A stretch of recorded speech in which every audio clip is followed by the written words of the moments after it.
আসসালামু আলাইকুম প্রিয় দর্শক, আপনারা দেখতে পাচ্ছেন এখানে কতগুলো তাল বীজ অঙ্কুরিত হয়ে গিয়েছিল। আমি সেগুলোকে এখন নিয়ে এসে পরিষ্কার করে এগুলোকে আমি কেটেছি, দেখুন সবকে।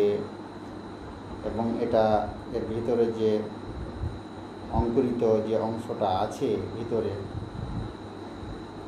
অঙ্কুরিত যে তাল বীজের মধ্যে, এটা কিন্তু খুবই সুস্বাদু খেতে, আমরা ছোটোতে খেয়েছি।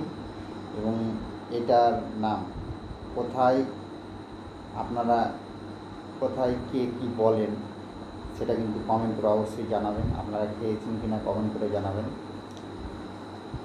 এটা কিন্তু গ্রামীণ অঞ্চলে খুবই ছোটোতে আমরা দেখেছি, এটা খুব পপুলার ছিল। যাই হোক, এর নাম অবশ্যই কমেন্ট করে জানাবেন, কোথায় কে কী নামে এটাকে ডাকেন।